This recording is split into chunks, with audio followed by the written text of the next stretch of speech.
خبردار ہوشیار، سرکٹا انسان 29 سال بعد واپس آ رہا ہے، مگر ناظرین آپ کو خوفزدہ ہونے اور گھبرانے کی ضرورت نہیں ہے، کیونکہ ہم بات کر رہے ہیں ساؤتھ ایشیا کی پہلی science fiction horror Pakistani film Sarkata Insaan کی۔ ساؤتھ ایشیا میں ہارر اور سائنس فکشن فلموں کے خالق پاکستان کے معروف ڈائریکٹر سعید رضوی کی فلم سرکٹا انسان 22 اپریل 1994 کو ریلیز ہوئی۔ ایکشن، سسپینس اور ہارر سے بھرپور اس فلم نے باکس آفس پر شاندار کامیابی حاصل کی۔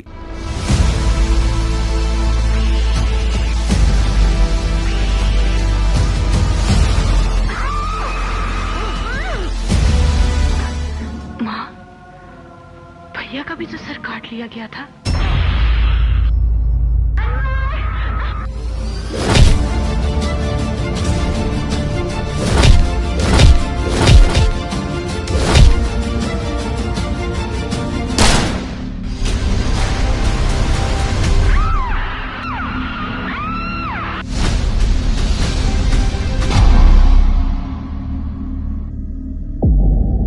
سعید رضوی نے اسپیشل ویژول ایفیکٹ سے مزین فلم طلسمی جزیرہ بنا کر لالی ووڈ میں اپنی الگ پہچان بنائی۔ ان کی فلم شانی ایک اچھوتے اور منفرد موضوع پر بنائی گئی ایسی فلم تھی جس میں خلائی مخلوق کو زمین پر آ کر دنیا کا مشاہدہ کرتے ہوئے دکھایا گیا تھا۔ فلم شانی اس دور میں جنوبی ایشیا کی واحد فلم تھی جس نے فلم بینوں کو متحیر کر دیا تھا۔ اس فلم سے متاثر ہو کر بھارتی ایکٹر اور ڈائریکٹر راکیش روشن نے فلم کوئی مل گیا بنائی۔ سعید رضوی کی آخری فلم دل بھی تیرا ہم بھی تیرے تھی۔ ان کی فلم سرکٹا انسان چونکہ 35mm فارمیٹ پر بنائی گئی تھی، لہٰذا اسے ڈیجیٹلائز کرنا مشکل امر تھا، کیونکہ اس زمانے میں فلم کا ساؤنڈ مونو ٹریک پر ہوتا تھا۔ فلم سرکٹا انسان کو دوبارہ ریلیز کرنے کے لیے اس کا پرنٹ نہ صرف پیناویژن سائز پر منتقل کیا گیا ہے بلکہ ساؤنڈ بھی ڈولبی سراؤنڈ کر دیا گیا ہے۔ اب شائقین فلم 90 کی دہائی میں نمائش کی گئی کلاسیکل مووی کو ملٹی پلیکسز میں انجوائے کر سکیں گے۔ فلم سرکٹا انسان کی نئی آن بان اور شان کے ساتھ رواں سال 15 ستمبر کو ریلیز متوقع ہے۔ فلم کا ٹریلر اور پوسٹر جاری کر دیا گیا ہے۔ فلم سرکٹا انسان کی کاسٹ میں اداکار غلام محی الدین،